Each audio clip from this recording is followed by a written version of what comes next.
Assalamualaikum Sobat Borito, ngobrol ringan otomotif. Kembali lagi dengan saya Herda Budi Pramono. Kali ini kita akan membahas bagaimana cara memperpanjang pajak kendaraan 5 tahunan. Yang kebetulan sekarang kita sedang ada pandemi COVID-19, yaitu bagaimana pajak kendaraan terutama yang 5 tahunan ini dia diberi kuota atau perharinya itu dibatas.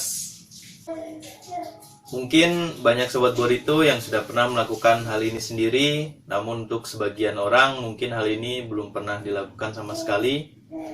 Dan bahkan karena ketidaktahuannya ini sehingga ada rasa takut bagaimana cara mengurus perpanjangan pajak kendaraan yang terkesan sulit. Ini adalah salah satu pengalaman saya juga.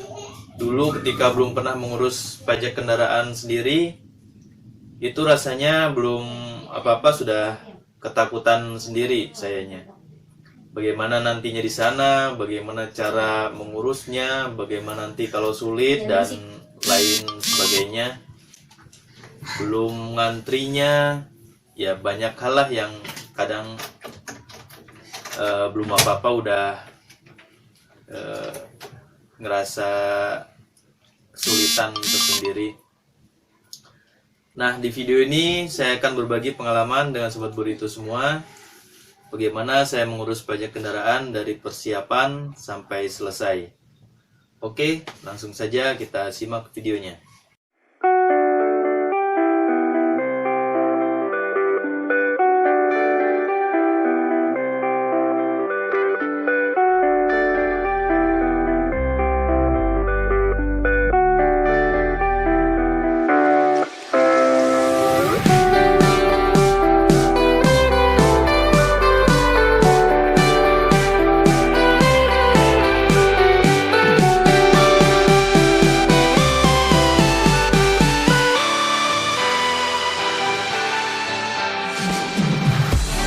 Berangkat ke Samsat, pastikan dokumen yang diperlukan, yaitu seperti KTP asli, BPKB asli, dan STNK asli. Dikarenakan saya memperpanjang kendaraan dinas, maka di sini saya memakai surat jalan dari instansi saya.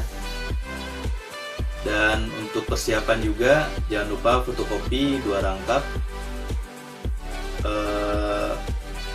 Dan yang pasti pakai kendaraan yang akan diperpanjang pajaknya, karena untuk digesek nanti nomor rangka dan nomor mesinnya. Dan selanjutnya usahakan datang ke Samsat pada pukul 8.00 sudah ada di sana, karena itu jam operasional kerjanya. Dan usahakan parkirkan kendaraan Anda langsung di tempat cek fisik. Dengan selanjutnya kita mengantri untuk mengambil formulir cek fisik. Kenapa datang ke Samsat harus pagi hari?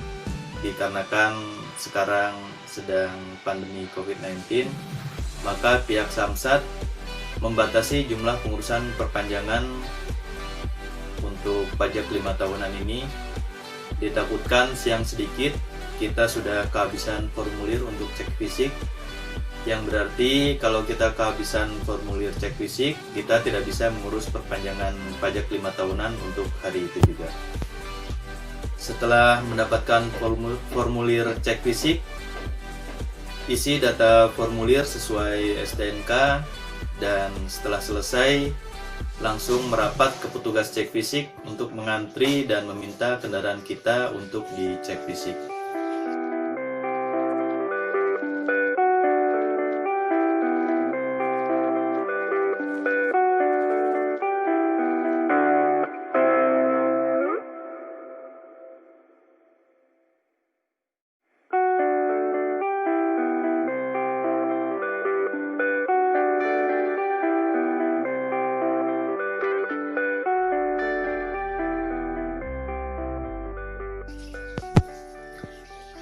Tahapan yang kedua, setelah cek fisik selesai, maka tahapan selanjutnya kita mengambil berkas kendaraan di bagian gudang arsip.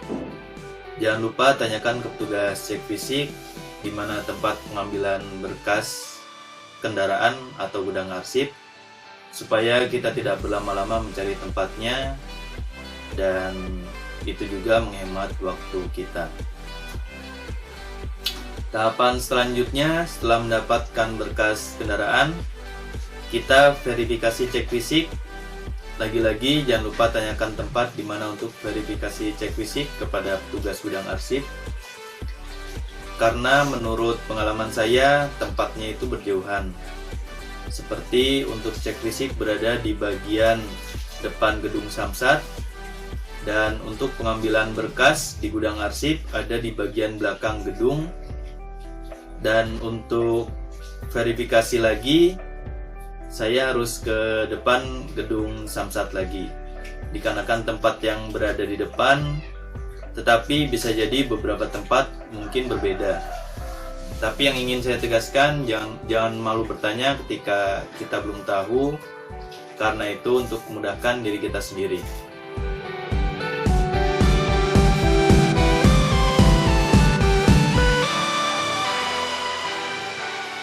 Oke, setelah kita sampai di tempat verifikasi cek fisik, kita menyerahkan arsip kendaraan dan formulir cek fisik yang selanjutnya akan ditukar dengan nomor antrian.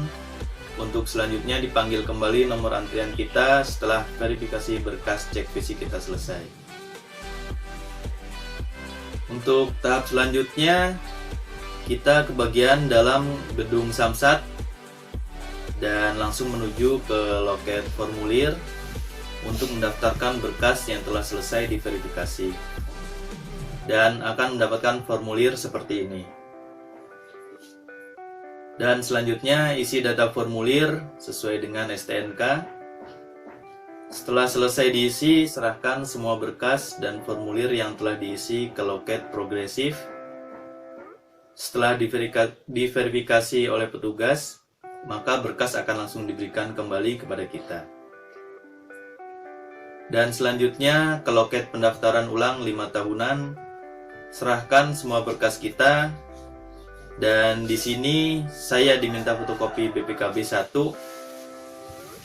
dan selanjutnya kita hanya akan diberikan BPKB asli dan nomor antrian oleh petugas untuk pembayaran. Tahapan selanjutnya, kita ke loket pembayaran roda 2 dan roda 4 pajak 5 tahunan. Kita tinggal menunggu nomor antrian, kita dipanggil dengan selanjutnya melakukan pembayaran di sini. Dan setelah membayar, maka nomor antrian kita tadi dicap oleh petugas bank dan diserahkan ke kita kembali untuk menjadi bukti dan nomor antrian kembali ketika kita mengambil STNK yang telah selesai. Tahapan selanjutnya, ke loket penyerahan STNK di sebelah kasir, tempat kita membayar untuk menunggu dipanggil nomor antrian atau nama kita setelah STNK kendaraan selesai. Setelah STNK selesai, tanya ke petugas di mana tempat pengambilan plat nomor kendaraan. Setelah kita berada di tempat pengambilan plat nomor kendaraan, maka kita serahkan STNK ke petugas untuk pengambilan plat nomor kendaraan. Setelah plat nomor kendaraan jadi, maka selesailah pengurusan perpanjangan pajak 5 tahunan kita. Oke Sobat Burrito, demikian tahapan-tahapan bagaimana cara memperpanjang pajak kendaraan 5 tahunan. Diusahakan kita mempunyai waktu yang santai ketika akan melakukan perpanjangan pajak 5 tahunan ini, dikarenakan akan memakan cukup waktu. Sebagai contoh, saya kurang lebih memakan waktu 3 jam dari mulai mengantri formulir cek fisik pada pukul 8.00 sampai dengan selesai plat nomor kendaraan pada pukul 11.00. Ini mungkin bisa kurang atau lebih, bagaimana kondisi dan keadaan tempat kita masing-masing, atau bagaimana keadaan Samsat tempat kita mengurus kendaraan, tempat kita mengurus pajak kendaraan ini. Mudah-mudahan bermanfaat bagi Sobat Burrito, terutama yang belum pernah melakukan perpanjangan 5 tahunan ini. sehingga paham bagaimana tahapan demi tahapan pengurusan pajak kendaraan ini. Oh iya, yang pasti untuk catatan, memang saya mengurus kendaraan dinas dengan plat merah, tetapi ini tahapannya semuanya sama dengan pengurusan kendaraan dengan plat pribadi, jadi tidak ada istimewanya sama sekali. Maka apabila Sobat Burrito ingin memperpanjang kendaraan 5 tahunan, maka tahapan-tahapannya sama persis seperti yang saya lakukan. Demikian video yang bisa saya bagi kepada Sobat Burrito. Mudah-mudahan ada manfaatnya. Jangan lupa like, subscribe, dan share video saya. Semoga bermanfaat. Terima kasih.